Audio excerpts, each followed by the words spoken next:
पहला चरण का मतदान हो चुका है। अगर आप देखेंगे तो 64.66% इलेक्शन कमीशन ऑफ इंडिया ने कहा है कि रिकॉर्ड पोलिंग हुआ है। बिहार के इतिहास में हाल फिलहाल में इतना रिकॉर्ड वोटिंग कभी नहीं हुआ है। जो 10% के आसपास तकरीबन 9 से 10% का जो इंक्रीमेंट है वोटिंग का, ये बहुत ह्यूज है। कि जो 10% का इंक्रीमेंट है क्यों है? अगर आप बिहार का मीडियन एज देखेंगे तो बिहार का मीडियन एज 25 साल है। जो ये 25 साल का बच्चा है वो बच्चा है जिसको आप जेनजी बोलते हैं, जनरेशन जेड। ये 1997 के बाद जो बच्चे पैदा हुए हैं उनको आप जेनजी बोलते हैं। ये वो लड़के हैं जो इंटरनेट युग में पैदा हुए हैं। ये वो बच्चे हैं जिन्होंने लालू का जंगल राज को नहीं देखा है। इन्होंने जंगल राज के बारे में सुना तो है पर इन्होंने जंगल राज को देखा नहीं है। ये वो जनरेशन है जो मीडियन एज 25 साल है पर इसके पास जॉब नहीं है, क्योंकि बिहार में अनएम्प्लॉयमेंट का जो दर है 10.8% है। अगर ये 10% जो इंक्रीमेंट हुआ है तकरीबन वोटर का, ये वो जनजीब ने आकर वोट कर दिया है। तब तो इसने अपने माँ बाप से जंगल राज के बारे में सुन रखा है, और जब इसने जंगल राज के बारे में माँ और बाप से सुन रखा है तो बाय डिफॉल्ट है कि ये महागठबंधन को तो ये वोट नहीं देगा। अगर ये महागठबंधन को वोट नहीं देता है और जो अभी की इनकम्बेंट सरकार है उस सरकार में उसको जॉब नहीं मिला है और वो नाराज है, तो बाय डिफॉल्ट ये है कि ये जन स्वराज को वोट कर रहा है। ये जेनजी जनरेशन नेपाल में तख्ता पलट कर चुका है।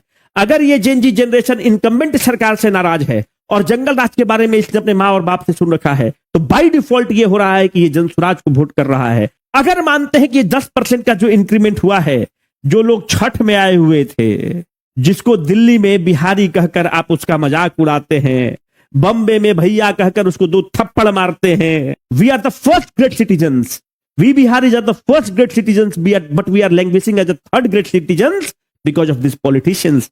अगर जो पब्लिक छठ में आया है और जो रोज जलील हो रहा था, अगर वो अपना माइंड मेकअप करके अगर वो टिक गया है बिहार में और वोट कर दिया है, तो बाय डिफॉल्ट है कि अगर वो टिका हुआ था छठ में और वोट किया है तो इसका मतलब कि वो जन स्वराज को वोट किया होगा, क्योंकि वो जंगल राज से परेशान था, लालू का जंगल राज से परेशान था, और अभी की जो 20 साल की सरकार है उसकी नाकामियों से परेशान है और दिल्ली और बम्बे में सिक्योरिटी गार्ड का नौकरी कर रहा है बंदूक उठाकर। जो आ रहा है बिहारी कहकर उसको मजाक उड़ा रहा है।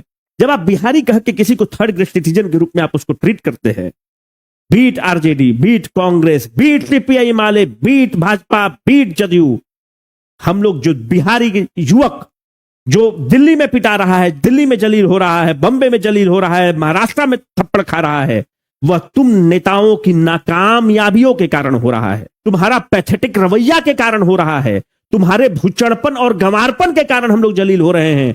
Because we are first great citizens but we are languaging as third great citizens in this country because of the failure of you politicians. तो अगर ये 10% वोट छठ वाला भीड़ है, तब तो फिर वो जन स्वराज को वोट किया। पर साथियों एक चीज तो मानना होगा, प्रशांत किशोर ने इस फाइट को बहुत दिलचस्प बना दिया है, ट्रायंगुलर फाइट बना दिया है। मैं आपको एक सीट बताता हूं शेरघाटी का, आप लिख लीजिए आज वीडियो को कि वो सीट जीत रहा है जन स्वराज। बहुत ऐसा सीट है, आरके मिश्रा दरभंगा से फाइट पे है, तिरपैती का सीट फाइट पर है, परवत्ता का सीट फाइट पर है, समस्तीपुर का सीट फाइट पर है,